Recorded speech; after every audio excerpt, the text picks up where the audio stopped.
Reciban un cordial saludo. Estamos en nuestros acercamientos a la construcción de reseñas de textos académicos y modelamos un posible ejemplo de reseña de texto académico en el cual barajamos 6 posibles pasos. Uno que ya hemos explicado de miradas previas, de cálculo de la partitio. En el videoclip anterior mirábamos el cálculo del tema rema. El rema es vital, es el corazón de la reseña. Nuestro énfasis está en encontrar los remas del texto, los aportes, lo nuevo, aquello que justamente vale la pena reseñar porque no se conoce, a diferencia del tema. En esta oportunidad, ya con estos pasos previos desarrollados, miraremos estos dos momentos, el de la redacción de la referencia y la redacción de la síntesis. Estamos en el texto de Mauricio Pérez Abril, explicitar las posturas, los enfoques y las palabras, elementos para pensar la escritura de un artículo desde la voz de evaluadores expertos. Miremos ese cuarto paso, redacción de la referencia o contexto de la publicación. No vale solamente el armar una buena ficha de acuerdo con las normas de citación que acojamos, porque estas fichas en algún momento se desplazan a la sección de referencias. Necesitamos entonces un párrafo, comienzo de la reseña, que le dé al lector la referencia del contexto de publicación. De ahí que repitamos los elementos clave como autor, título, año, en qué lugar se publica, cuál es la intención.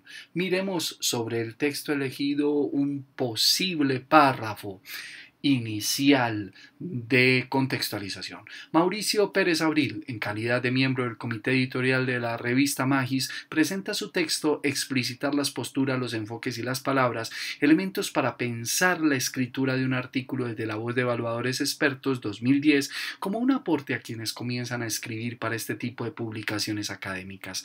Allí expone los resultados de un estudio documental realizado a partir de 268 conceptos de pares evaluadores sobre artículos enviados a la revista entre los años 2008 y 2010, alrededor de los aspectos metodológicos y epistemológicos.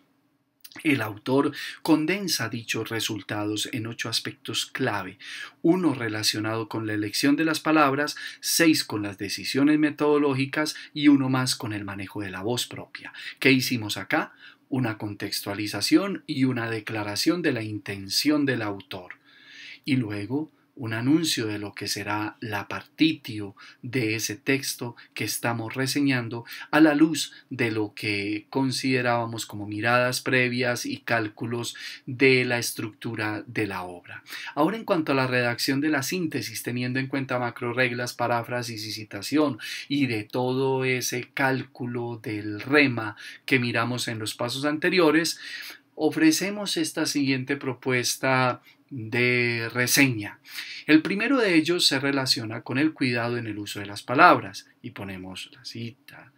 En busca de la consistencia y explicitación del metalenguaje empleado.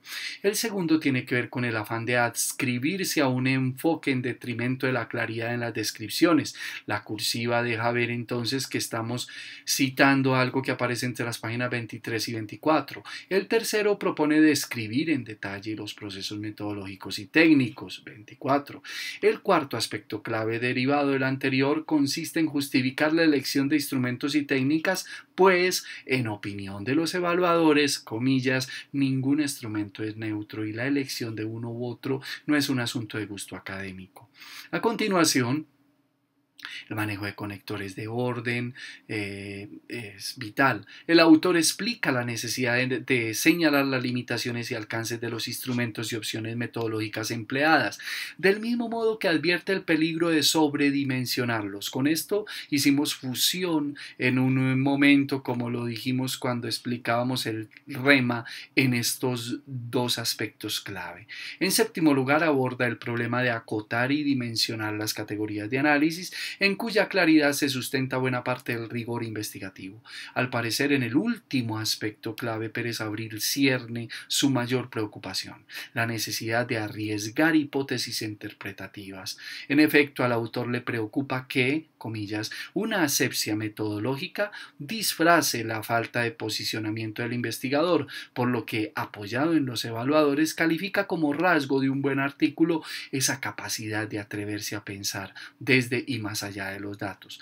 Este juego con las comillas, con los cortes, aparece en la página 27 y debemos declararlo, requisito que deja la escritura académica a tono con los cursiva imperativos de la producción de un nuevo saber.